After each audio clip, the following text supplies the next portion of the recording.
Good morning, ladies and gentlemen, and it sounds like you ones have had an absolute blast last night, so I'm disappointed I missed that one.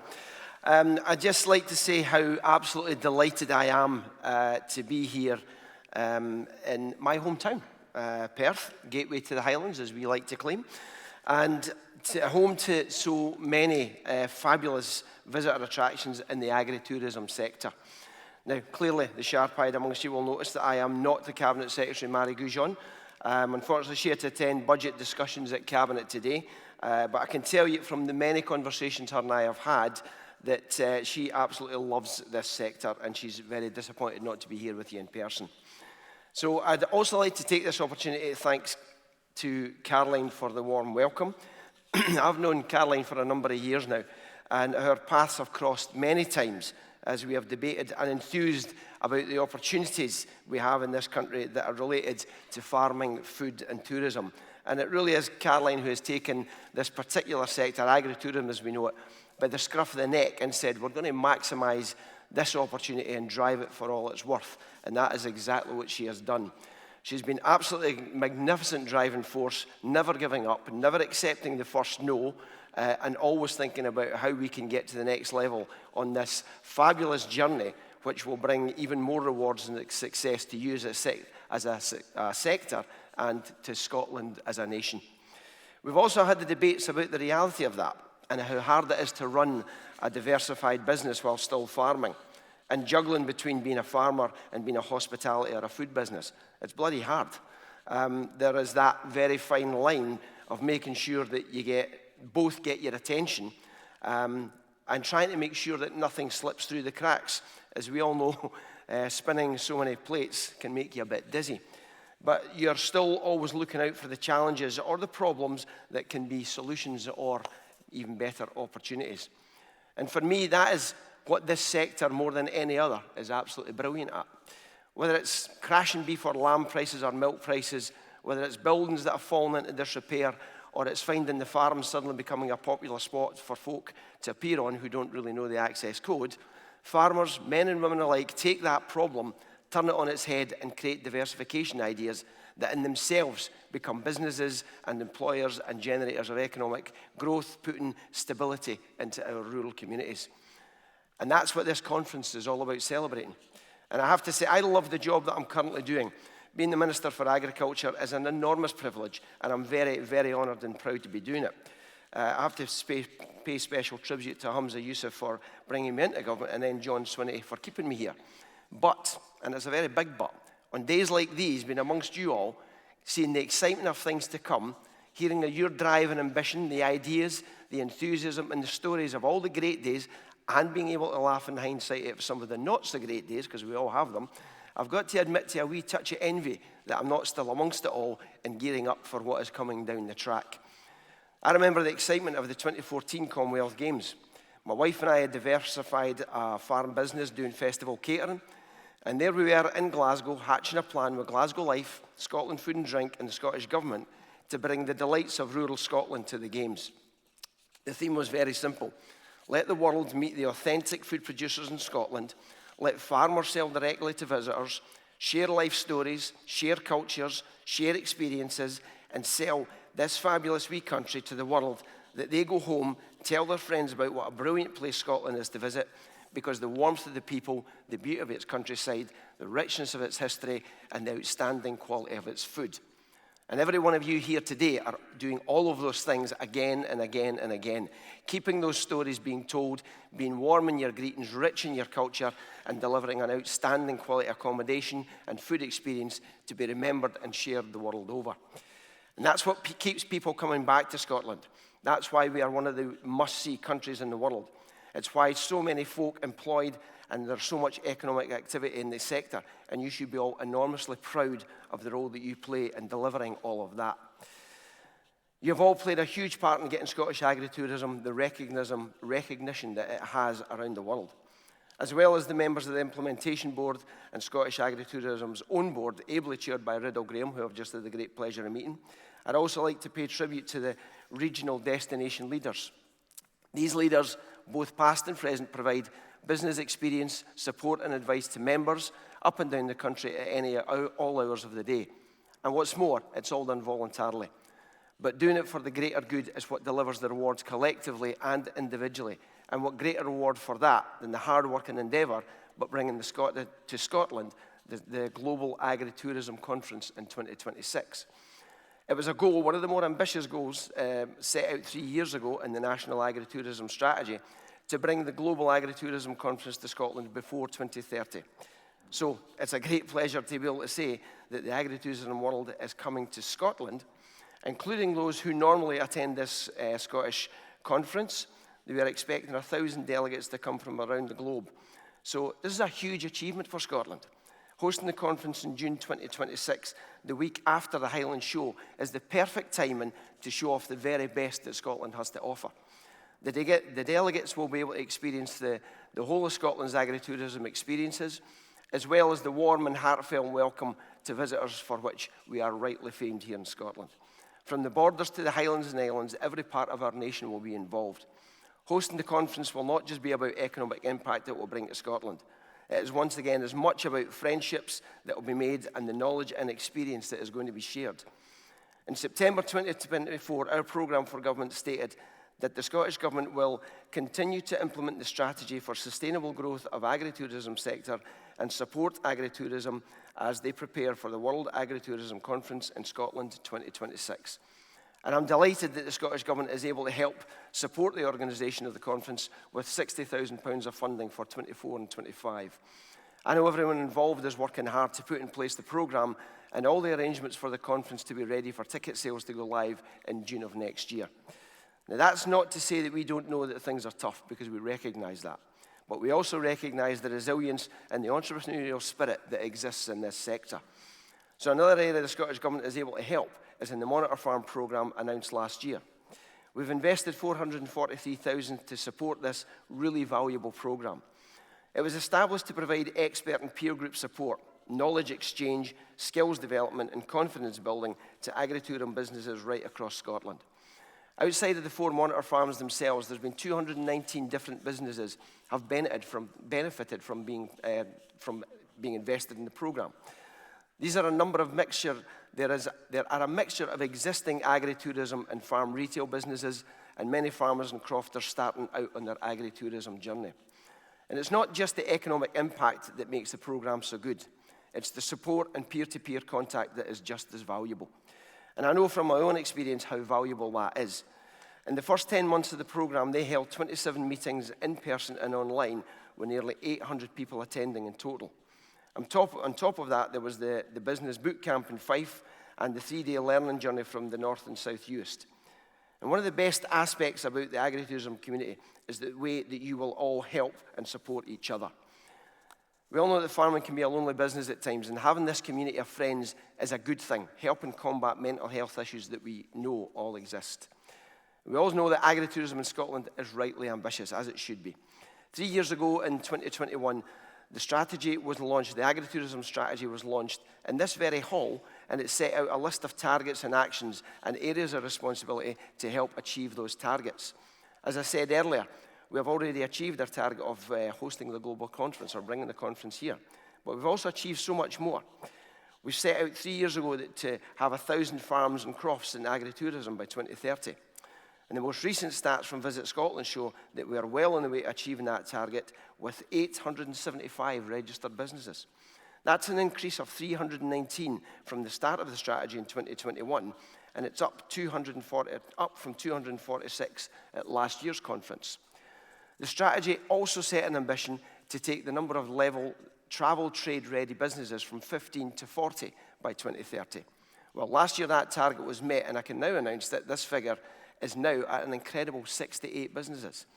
The National Strategy Board for Agritourism in Scotland has met 3 times in the past year, and they'll meet again in December at the Peel Farm in Angus. The board review progress and report back on what different agencies are doing to support the sector.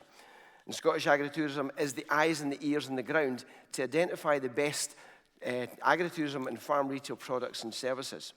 That information is then conveyed to Visit Scotland to use in social media marketing to millions of followers. And I appreciate that trading conditions continue to be challenging, and there are many barriers to growth. And part of the remit of the national strategy is to look at those areas impacting businesses negatively and try to assist. If I may, I will end in looking at the future. And that is to say I am delighted that through the Scottish Rural Network, we have been able to support Agritourism Futures Development Programme. It's a programme that aims to leave a long-standing legacy and impact on young people interested in entering the agritourism world. It'll help them to build knowledge, networks and confidence to take those first steps to start down their own agritourism business or to become involved in their own family business. Agritourism is a great sector to have a career in, with a great future. With a global conference, the Monitor Farm programme, and the overall rising profile of agritourism, there has never been a better time to get involved. And who knows, perhaps some of the businesses will help make up the last 125 that we need to make our 1,000 target, because we're very close. But an essential part of the agritourism experience is, of course, food and drink. And since the last conference, we have worked hard to promote the food and drink sector.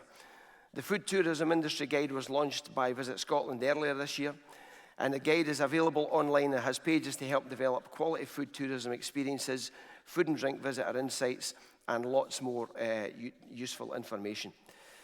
Just the other month, we announced 50 participants in a pilot food and drink bookable experience training programme. And the ultimate aim of this programme is to use the findings of the pilot to provide a one-stop shop to help to promote and grow the sector. So there is much more I could say about what is happening in the world of Scottish agritourism, but I'm reaching the end of my allotted time. But with the global conference coming to Scotland in 26, we've got a golden opportunity to promote Scotland as the natural home of agritourism. And if I'm invited back next year again, I fully expect to see even more new agritourism businesses and entrepreneurs in this hall. I really want to say a heartfelt thank you to everyone involved in agritourism in Scotland. You are genuinely helping agritourism become a real Scottish success story. You're raising our global profile, you're creating wealth and jobs, and that helps us deliver one of the primary objectives of our First Minister, and that is eradicating poverty. We can undoubtedly be one of the best wee countries in the world, and each of you is helping us to be just that, and we wish you every success in your endeavours. Thank you very much, folks.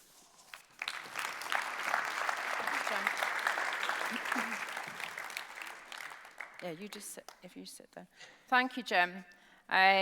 Okay, we're now going to have about 10 minutes of questions before we invite other members of the panel to come up and discuss agritourism alongside the Minister. So can we just have a wee drop more light in the hall? Okay, if you stand up and just could say your name and make your questions short so we can get in as many as possible. Megan. I don't think you can see her there from there, Jim. Here we go. She'll come. Oh, wait a minute. Is there a microphone? Thank you. Thank you. I'm Megan Colvin from Lowood Lodges in Houston, Renfrewshire. We've recently just spent £2.2 million on this venture. We were faced with the highest short-term let fees in the whole of Scotland. Our fees were a whopping £3,000 more than any other district. And I just want to know why there's such a difference between councils. Okay, I know that the short-term let has been an issue right across the country. Local authorities have been given the authority to be able to make their own decisions. And it is a local authority issue.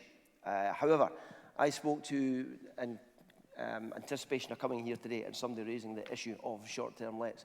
The Minister, Paul McLennan, is actually sitting in committee today, right now, having a debate around the outcomes of what's happened since the introduction of the short-term lets.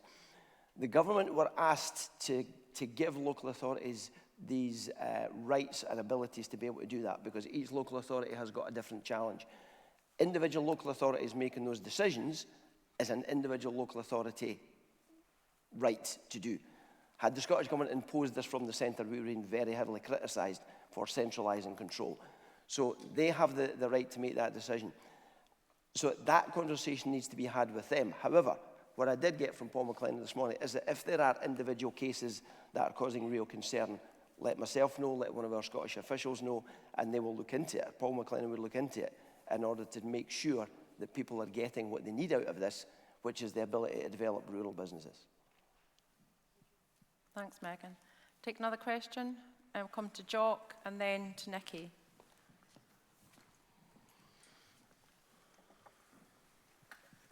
Good morning, Jock Gibson from Edenvale Farm and Macbeth's Butchers.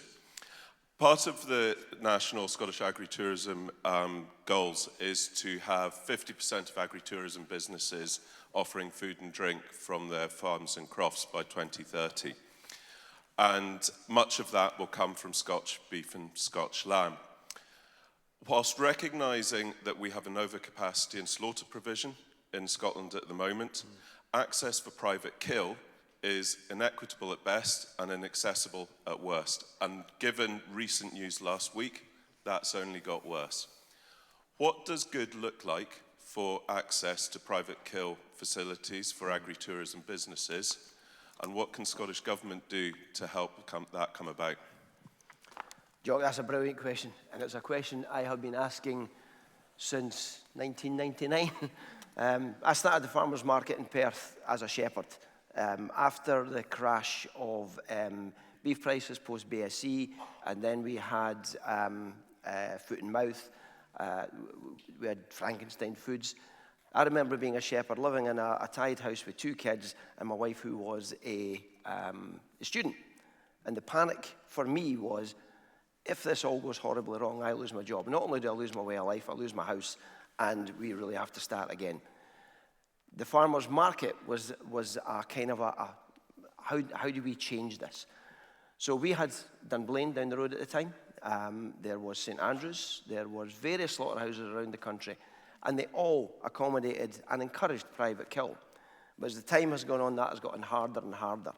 And I remember even when I was chairing the farmers' market and I was in the Scottish Association of Farmers' Markets, it was how do we make sure that we ensure long-term slaughterability? And it was a question I was raising with the Scottish Government back then, and it's one that has never been resolved. Now, you say that we've got an overcapacity in slaughtering facilities. We do in the sense that there's far too many cattle and sheep go down south. I want to keep them here in Scotland so we get the benefits of all that business.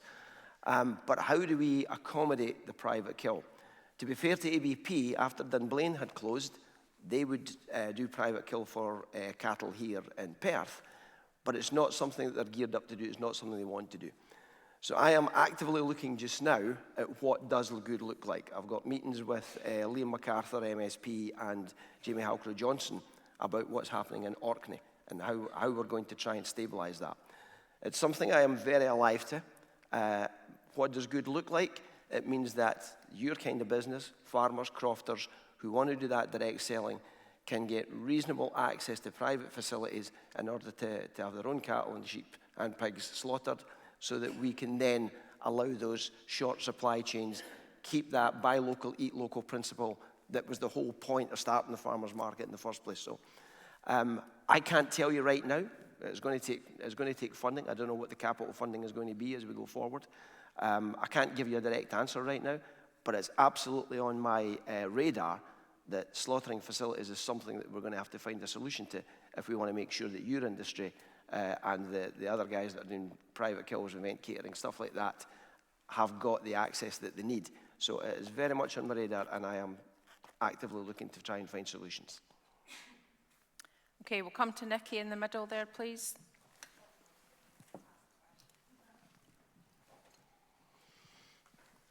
Hello, yes, Nikki Lake from Thorballa Farm. Pretty much what Jock said. Obviously, we've had an announcement this week that our relatively close abattoir is going to be closing their pig, sheep and goats lines, and there's a big rumour that Dingwall's pretty much heading the same way. And not only obviously for access for ourselves, but also it's a big worry about the animal welfare if we're going to have to haul them further down south, for example. You know, it's a big chat about keeping our environmental impact low, you know, your emissions, etc., etc.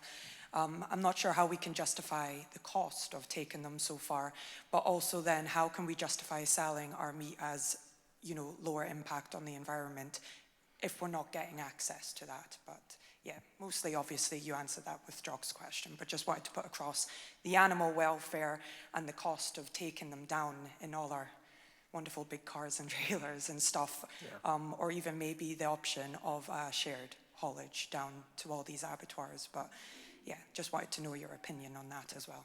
And Nikki, you're absolutely preaching to the converted as far as I'm concerned. The shorter the distances have to be travelled for me, absolutely the better. As I say, we currently have what we're calling an overcapacity, but I think there's far greater capacity for Scotland to be doing far more of our own slaughtering so that we keep it here in Scotland. But as I can only reiterate, it's very much on my radar and something I would very much like to be able to find a solution to. Okay, we'll take another question. We've got a question right at the back there.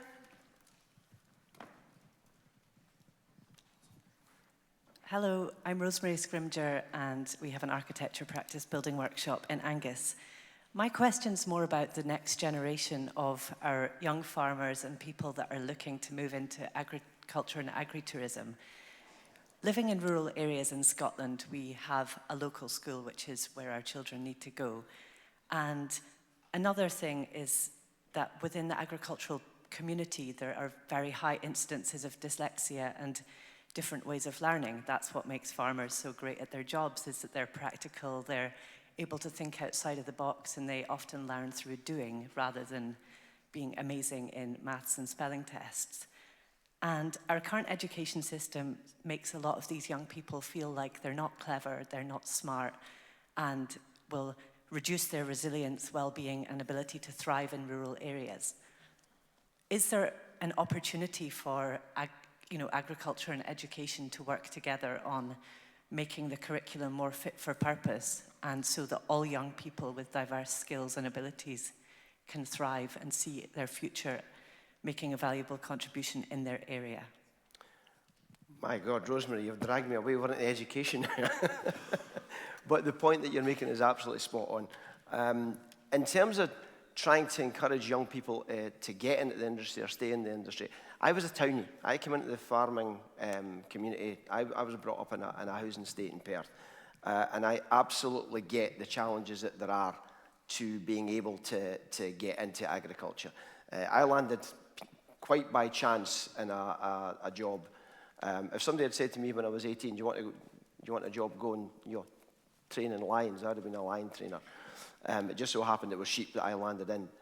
But once I was actually in the job, incredibly difficult to move further up the line. It took me till the age of 40 before I actually managed to get a contract farm agreement. So I absolutely understand all the difficulties there are in getting progression in the industry. But as far as the educational side of things is concerned, there is a big call to include aspects of agriculture and what agriculture does in the curriculum. And talking about the dyslexia side of things, again, acutely aware that is definitely an issue. The NFU have done some great work on that. But the Curriculum for Excellence was supposed to be about giving a diverse range of learning and learning materials and learning's way to do. Now, that's still in development, it's still growing, it's still finding its feet. But I think there is definitely an argument to be made for agriculture having a much more prominent role in the education sector. And I hear regular calls for that, so if the Education Secretary is listening, then that'll be for her to decide how she's going to do that. Okay, thanks. We've just got a couple of questions on Slido. There's two that are related to each other, so I'm just going to read them both. We were discussing yesterday the young farmer grants and startup grants that used to be available. Is the government looking at providing new schemes to help us?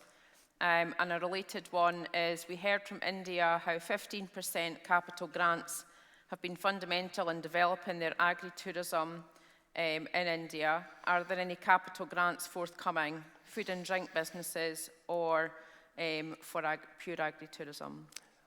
Well, you'll forgive me if I don't start trying to give out information about what the budget is going to do on the 4th of December.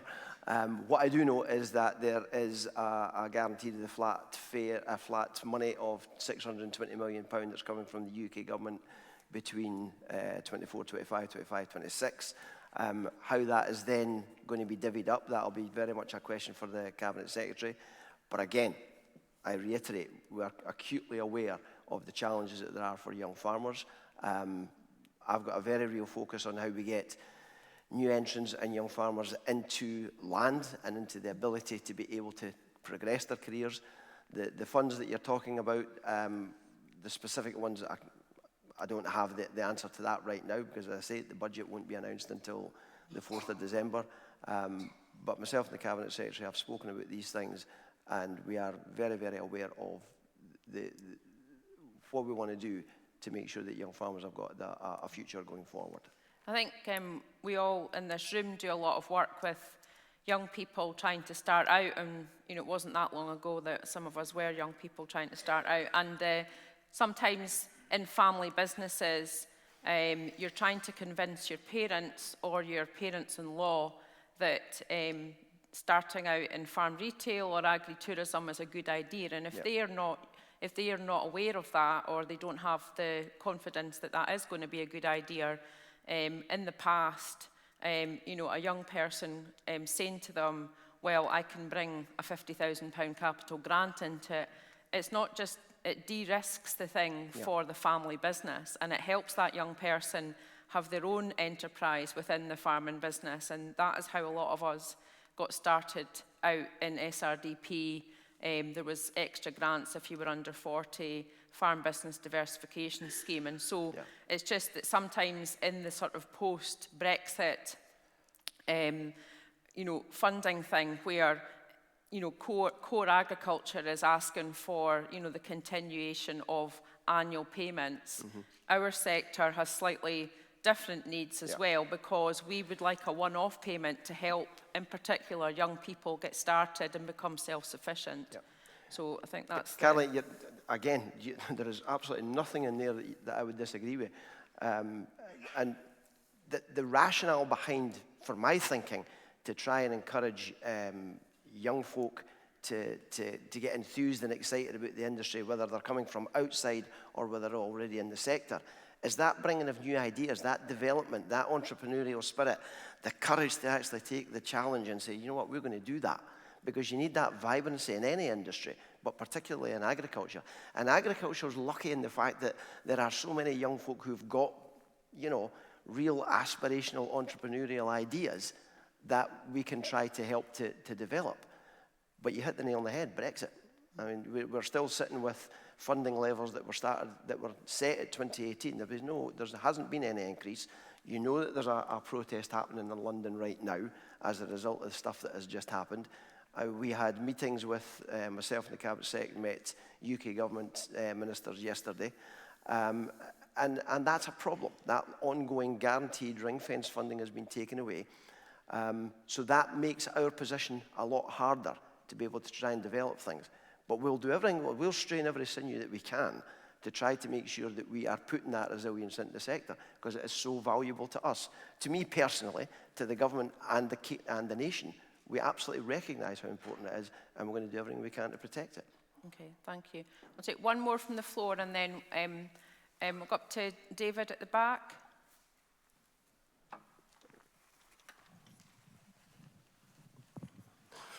Hi, thanks. My name's David McMeekin. I've got an agritourism business in Dumfries and Galloway, which was a new build in 2019. The planning process took circa 2 years. It seemed to create what I seen as a lot of resistance, both from local authority level and national level. Now we have an SNP administration who are pushing for a Galloway National Park within the area. I would firstly like your opinion on that, and secondly, if you could guarantee us that a national park within the Galloway area would not increase the red burden on the businesses and affect the growth of both primary agricultural businesses and agritourism businesses within the region. Okay, the bit about the national park, it is entirely down to the people of the area to decide. The Cabinet Secretary has been quite clear about this. That will be her decision as to where it goes from there. But that decision is deferred to the people. There's a consultation ongoing right now, and I actually spoke to her about this last week. She's absolutely crystal clear that it's got to be for the people who are in the area to decide.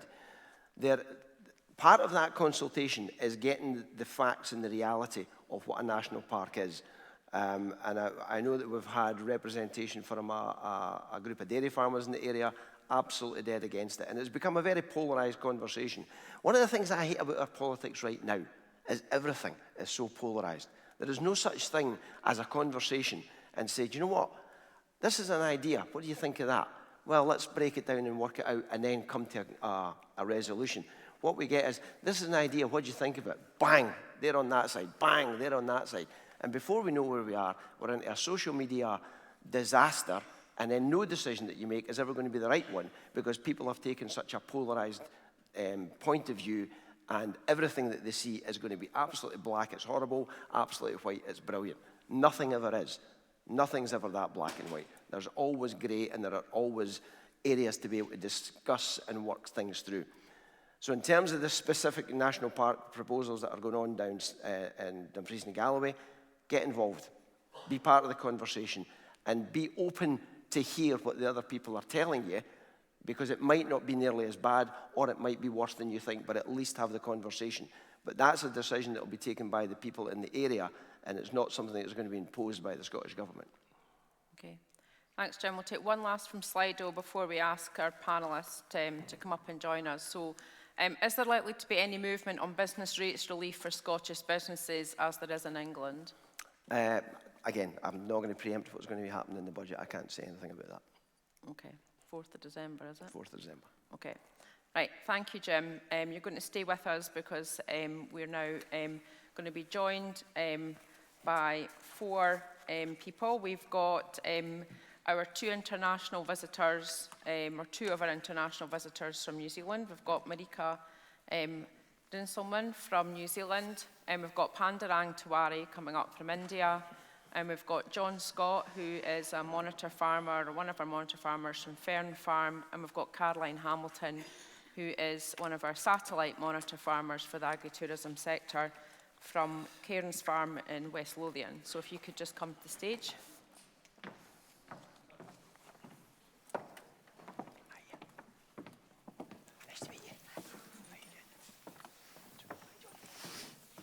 Hello, sir. Hi. Right up here. Okay, so thank you to all of you for joining us.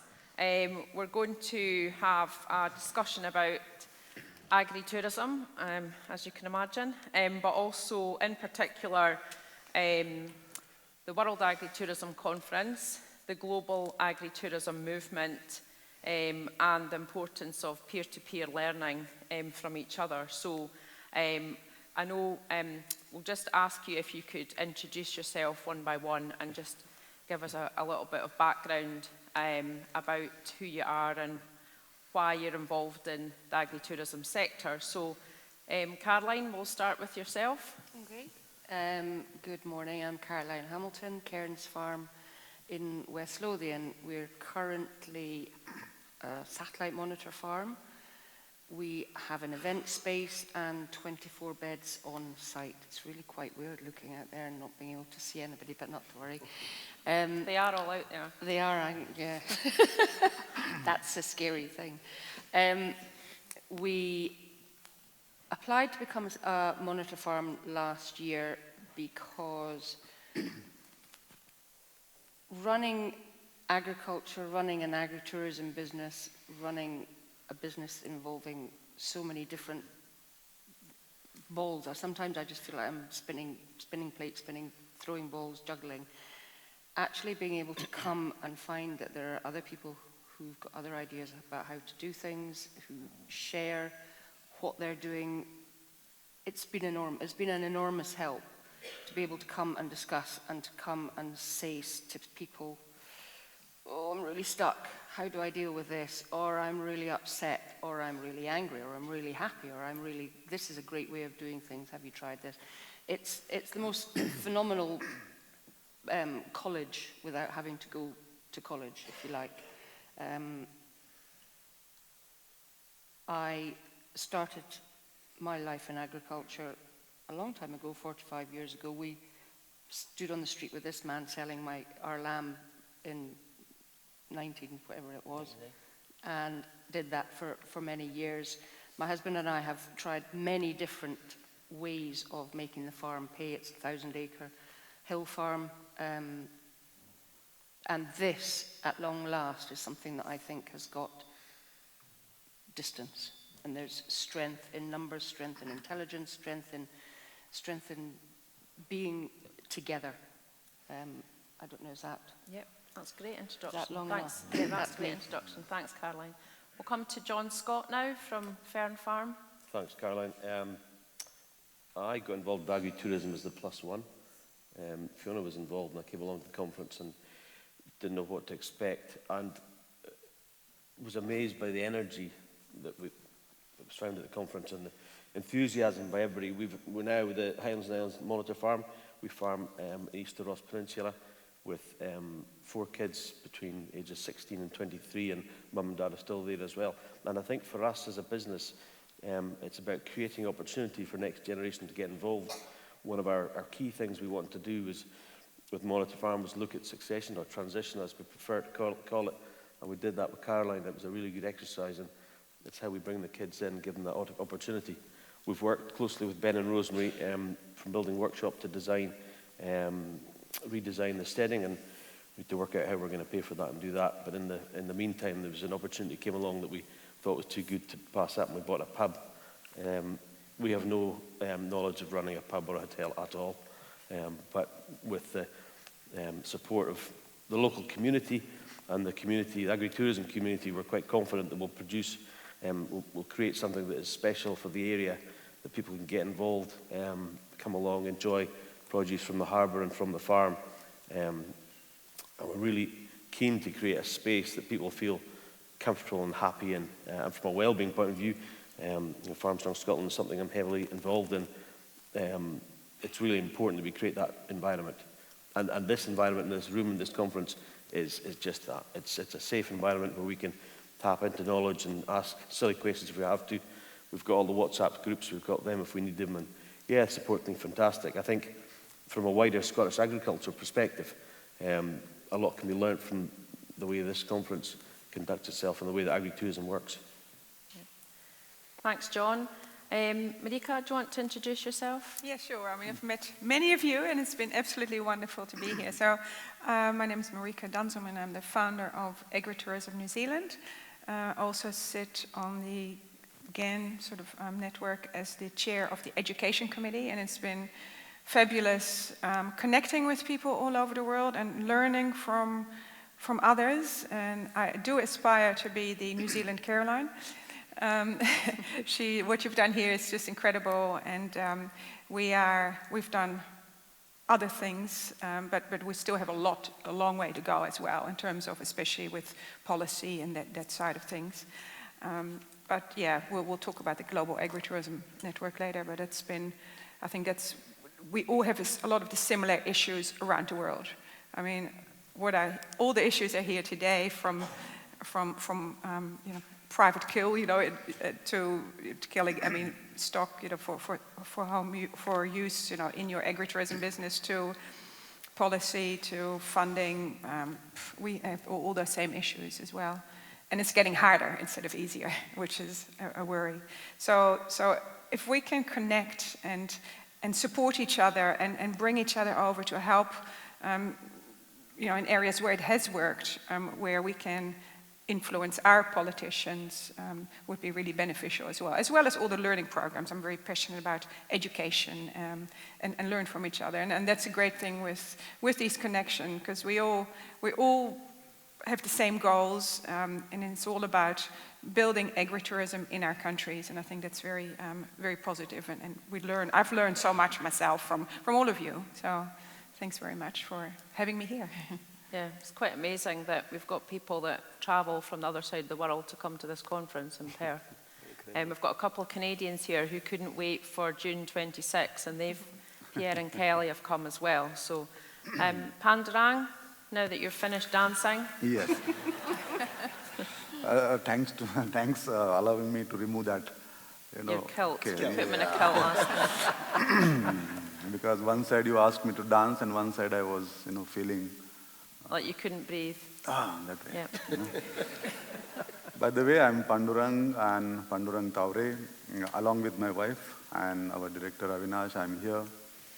I'm from 1.4 billion opportunity land available in India, and with almost so many opportunities with, as you all know, India is a land of festival, India is land of jungle, India is land of agriculture.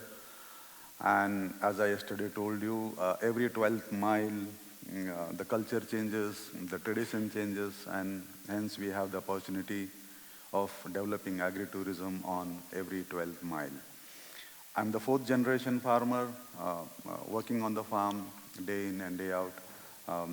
We have a small farm around 15 hectares, not like average of 175 hectares in Scotland.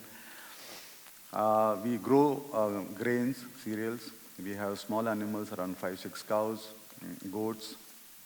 When people come on my farm, they milk the cows, they rear the sheep, they climb the trees, they swim in the well, and whatnot, you know. And thank you for calling me here. And we all three are working on Global Agritourism Network platform. And I must congratulate that next year, a Global Agritourism Conference is coming to Scotland, and that is only because of Caroline Millar here. Thank you. Thanks, Pandurang. Minister, what's your kind of perceptions from being in a government role about our sector and the way that we're not only sharing information with each other in Scotland, but we now have this international network? Well, let me share, first of all, my perception of it from a Scottish citizen who's lived and worked and breathed this industry. Because that to me is, you know, the ministerial bit, we'll come to it. As I said, I was brought up in the town. I was very much a town's laddie, wanted to get into something and work with animals, managed to get a job as a shepherd, then went on to the farm, set up the farmers market. And throughout that process, the hardest bit was actually getting into agriculture, because it was a closed shop. You know, that town laddie, he'll be no use to you. And to be perfectly honest, for the first 6 months I was in the farm, I was bloody useless. But once you get into it and you start talking to people, it's the community of working together. When I started the farmers market, there was an initial kind of resistance, which is why I said to you earlier on, we were talking about the allowing young people to get to start. There was that initial resistance, but once people started to think, okay, let's give it a go, it took off. And as a result of that taking off, you've now got pictures of farmers on supermarket walls. That never happened previous to that. And it's this steady build of the relationship between the public and the farming community. I think that has changed enormously over the last 25, 26 years. Because prior to that, it was never the twain shall meet, and there was no relationship at all. That relationship has changed enormously. Caroline has been an absolute force in bringing the agritourism side of things. We've had numerous conversations. We did a lot of stuff with building up our catering business, and that was about taking beef and lamb from the farm, selling it directly, cooked or uncooked, to consumers, and that was brilliant. But Caroline had this, and she kept talking to me about it years and years ago, about this vision for actually getting people to the farm and learning from farmers. And that's now developed into this 2026 global conference coming here to Scotland. It's a fantastic story. It's a fantastic journey from a personal point of view of what this will do for Scotland. But from a ministerial and a government point of view, it's like this is the example of how to make things work. This is the example of the people that live and work in this country saying, you know what, this is a fantastic place and we're going to make the most of it. So clearly from our point of view, we want to support that as much as we possibly can. And bringing these international relationships together, that's absolutely the kind of thing we want to do. We want to be seen as one of the best wee countries in the world. And the fact that you've brought this conference to Scotland helps us to illuminate that fact that this is a country that the rest of the world wants to come and be beside, to visit, to see, and to mingle with us and learn from us, and we learning from them. So there is nothing about this that isn't absolutely fantastic and gets me really, really excited. Thanks. John, did you want to? It was just a thought, really, with the opportunity with sitting up here with Jim on the stage here. And just for a minute, Jim, forget these guys here. We can't see them anyway, so forget they're here. We're just having a bit of a chat. You're a fox in the hen house, or a poacher turned gamekeeper, potentially. If we're just here having a chat, what are the things that you think to yourself, I'm going to make a difference here, I can really do, you know, going forward. A couple of things that's going to really make a difference to agri-tourism in Scotland at the moment, given the fact that we've got this wonderful World Conference coming in a couple of years' time, and we want to be sitting there and saying, yeah, we had that chat with Jim and he really went and nailed it. So there'll be a couple of things you're thinking, I can work on. Don't worry about them. What's Just going to tell us. scale us up, Jim? Because we have a lot of the ingredients of a successful agritourism country, but we do not yet have the multi-billion pound scale that they have in other European countries. We've already touched on two of them. One is access to the kind of facilities that we need. One being slaughtering facilities. But the other one, and probably the most important one to me, is young people getting the opportunity to come into it. It's getting the... I'm now 57, and I'll guarantee you, when we started our catering business in 2010, 14 years ago, I know that my energy levels were at a point where I could take all the difficult days, because we had lots of difficult days, and we'd find solutions, and we'd look for ways to get around those, and we'd try and adapt things and change things. If I was faced with those same things today, would I have the energy? Definitely not. I know that I wouldn't. But my children would. They'd find the solutions. And it's making sure that we've got the foundations for our young folk to be able to take a grip of whatever it is that's coming and say, we're going to make this work for us. We're going to make this work for our business, which will then create the cluster. That cluster will then create a community, and that community will grow this industry to being the potential that it has. And you're right, it has got enormous potential to be a huge growth sector. So if there are things that I could do, it would be try to make sure we've got the infrastructure in place. But more importantly for me is make sure we've got the opportunities for young people to grab the opportunities that are there and run with them. It's no government policy that's going to make entrepreneurs entrepreneurial. It's young people who will do that. It will be people that will do that. And all we can do is facilitate that journey for them. It's not going to be the government's responsibility to say, that is the formula and you should follow it, and that will make you a success. It will be the young folks saying, I've got a brilliant idea. How do I get the help to make that happen? But there are specific, and I absolutely take your point, and we have this amazing, and I mean amazing, network. We've got every age in this room. We've got every age group in this that aren't here today.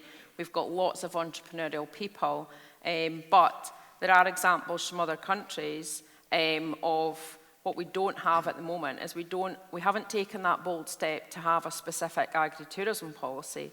Now that might be seen as quite a bold move, but Pandurang, can I bring you in just with one example of what your policy, because Pandurang Pandurang made me seem like I hadn't had much of a struggle, because I was saying that I, for 12 years, went to speak to every MSP and things, and eventually somebody recognised Pandurang had to go to Mumbai on a bullock cart for 15 years.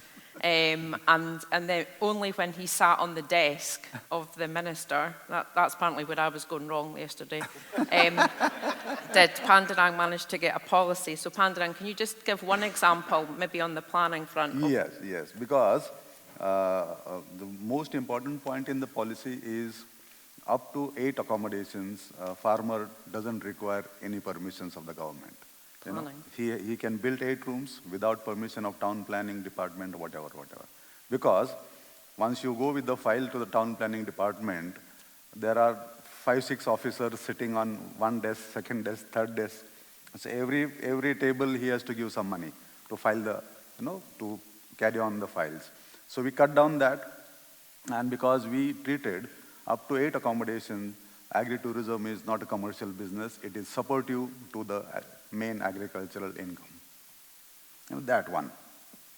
Second important point was, in the policy, we have made all the schools compulsory to take their students from 5th standard to 10th standard at least one educational tour to the farm. And that is compulsory for all the schools. So that gives us almost, the student population in our state is around 6.7 million. That is the student population from 5th standard to 10th standard. So that is automatically customers to the farmers. So one side, we are helping him to build the farm, develop the agritourism farm. And the other side, we are giving him the consumers by way of students. Because the question there, last session, the question was that why not next generation farmers are not staying back on the farm, or what is that we are going to educate them. If in the schools, there are kids who are not coming into contact with the earth for 10 years and 5 years. So we are asking them, see the crops, see the soil, types of stones, and that is how at least we can put seeds in the next generation of the mind, that farming is also a good, viable entrepreneurial opportunity to come into it. And helping children that maybe don't have a connection with agriculture to get involved, like what Jim was saying. Yes. We've got a number of things that are happening throughout the country at the moment. There are urban gardens and stuff like that. But in 2007, there was no such thing as a national food and drink policy for Scotland, or a national food and drink strategy. Richard Lochhead introduced that. I know that we've got the current agritourism strategy, so how do we develop that? How do we grow that? And as I say, Cabinet Secretary, she loves you guys. She loves everything that you're doing. You know that personally. Because that would be the next stage. Yeah. And I think, you know, because we have this global agritourism network and we can pick up this information from different countries, other countries that have, you know, Italy with 17 billion per annum, huge. Ours is 170 million. Yeah. And Italy's 3 times the size of Scotland, but we should be in the billions. Yeah. But they have, other countries have taken more bold policies. So let's have that conversation. We would love to work with you on a bold policy. Yeah. Thank you. Happy to do that. Marijke, can I bring you in terms of, we've had some good discussions since you've been with us about what are the questions that we would ask within our global agritourism network, because we're in this fortunate position where we have at least 80 countries working together now internationally, and many of whom will come to Scotland in 18 months' time. So you said something about we all have sort of like, common issues, common opportunities. So what do you see those are? What are the questions that we would ask that we could help each other? Well, we've been, Pierre is also on the education committee, so we've had, a lot of meetings over the last couple of years, and looking at how to achieve some concrete benefits out of all these meetings and get all these people gathering. And that's also with the conference, of course, where you're going to have 1,000 people, so that's going to be amazing.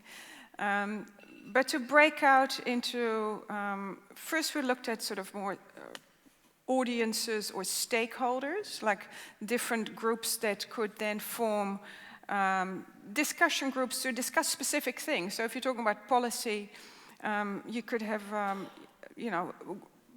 policy makers together, but then we looked at it from another angle, more about specific topics. So again, talking about policy, or talking about education, or talking about more very specific things about, say, running awards, like it's something that we're looking at as well, which is a totally different side of things. But so to form subject groups, from around the world. So, for example, you've talked to Pandurang a lot about the policy side. That's what you're working on at the moment. But as you say, there's people all around the world that have already done that, and how have they approached it, and how can we learn from each other? So in the and that's also with the conference where you could have sort of breakout sessions, but of course they can also be done via Zoom, like we've been doing, where you can really learn from each other very specifically about one particular But as an example topic. On policy, for example, so we have Rose Wright from New South Wales, who has campaigned with the New South Wales government to have permitted development for, they don't need planning permission anymore for agritourism in New South Wales. So, but we want to gather the data and the evidence from other countries about they've done this, how did they do it, but what impact it had, and what can they learn from, so that Scotland, so other countries can learn from each other and not necessarily make any kind of mistakes. Or you can almost make mistakes, but like how you can have the best policy ever. So this, for example, we've been running a lot of webinars as part of the education committee that you all have access to, and a website's finally being developed. It's going to be ready by the end of the year, but it's still going to be very basic, so it's probably going to be another year before it's going to be fully loaded up with lots of information. But there's one being developed now on policy that Rose is chairing, that webinar that's going to be in February, I believe, Pierre. But then as from that, it would be really great to have a follow-up almost for people that are in that space at the moment to really learn from each other, or have an online forum where you can share ideas or share resources, and people are really open, because we're about working together. It's about cooperation. It's not about collaboration rather than competing, because it's enough. I mean, tourism is growing at a rate of 4.5% globally each year. So, and globally, the global tourism continues to grow, and the demand for agritourism experiences, authentic, experiential experience, is growing faster than other types of tourism. So, so the opportunities are endless, and the opportunities to work together and learn from each other, because everyone, like I'm sort of a bit of a lone ranger, sort of, knocking on doors and doing all this stuff, and I do have an advisory board and have people working with me, but it's really hard work, and I find, like just even learning from everything you're doing really motivates me and energizes me again as well. And if we can support each other, and we've talked about it as well, like you're the same, like you have all these people and you have all this support and you have politician support, but still you're it, like it drains you as well, and we do it because we're passionate and we love what we do, but it's to get that support, Yeah, we globally. now have the international support of each other. But, Thanks, Marijke. With what respected minister just said, that government is not here to tell you what to do and what not to do. It is we as a farmers, because I would have loved having 1 hour session in this conference. All farmers from all corners of the Scotland is here, and those farmers, you are going to tell government, like, this is what we want, this is what we want, this is what we want, and then take a draft to the government and say that this is what we want. So government will say, okay, 1 we cannot give, 2 we cannot give, 3 we cannot give, at least 5 government can give you. Because they have their own work, they have their own timetable, and they are all busy being well-being of the farmers, doing well-being of the farmers. Yes or no? It's all right, we're putting you in charge of policy development in Scotland, Pandurang. We'll just take it off. He'll sort you out, where I've not been able to. We'll get things sorted. Okay, we're nearly at the end of our discussion, but I just want to focus on the Global Agritourism Conference coming to Scotland in 18 months. So we've got our conference here, so 300 people that we have here. And by the way, we've only been going for less than 5 years, Jim, and we get more people in this room than some other conferences, I'll just say that. But we have a very proactive network. We don't have any problem getting people to come together. But thinking about the conference coming to Scotland, and we're going to have these pre and post tours. We're going to have people travelling around for 10, 7, 5 or 3 days pre and post. We're going to have people going to the Highland Show the week before the conference. So we really want to get, it's a huge economic impact to Scotland for having possibly 700 people come in. And we already have inquiries from people who are wanting to come and extend their stay and have their family join them at the end. So we think and we know this is going to be a real economic boost at the time, but also that legacy afterwards. So I want to hear from everybody in the panel about what they think the legacy is going to be for Scotland from having this World Agritourism Conference. I'll start with me then. Right, I'll start with Caroline then. Okay. I want to focus also on finance, and that you're saying economic benefit of having this. Finance has been horrendous for us to access finance, and I'm hoping that this type of conference coming here will make banks and people sit up and go, oh, farmers, well, economic development say, well, you're a farmer, you don't need any money because you get plenty of money from somewhere else. And, oh, no, your hospitality, no, I don't understand. How can you be a farmer and in hospitality? I'm hoping that there's going to be some joined-up thinking coming from the very top down into local level, so that when I do go to economic development, they don't say to me, oh, you're a farmer, you're getting enough money. And to finance companies saying, you know, the bank wouldn't back us at all. We need the government to understand, to listen, and to back us. Look at the money that we're bringing in to the company. Look at the money, look at the jobs that we're creating. I'm with you. I wish I was 30 again, not 60. But we need you to listen and understand and help with that financial, getting the step up. Because if we hadn't been as old and gnarled as we were, we wouldn't have managed to get the finance that we did to start the business. And young people coming in don't have that behind them. But just on your point, Caroline, you know, what we are, in terms of what you're talking about finance, you mentioned the banks there.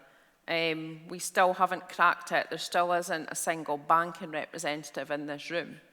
And people in this room are borrowing millions of pounds to invest in agritourism. Megan, one of our Agritourism Futures delegates, has invested £2 million as somebody under 35 in agritourism, and there's not a banking person in this room. So hopefully your point about finance My point too is 2 million, we've invested 2 million in ours, but we couldn't get a bank to back us. And we're generating and generating and generating. So if we jobs, get a bank sponsor for the conference, that'll sort it. That would be great. Pandurang, what do you think the legacy will be for Scotland for hosting the World Agritourism Conference? I think legacy will go for 100 years, because next generation and generations are going to talk about global agritourism conference, you know, came to our Scotland. And I think it is going to be a huge potential for all. I mean, your country loves, you know, food, drinks, and, you know, a lot of farm cafes are there. I mean, it is happening in Aberdeen. No? What place is it? Aberdeen, yes. Aberdeen, yes. So there. Colder than here.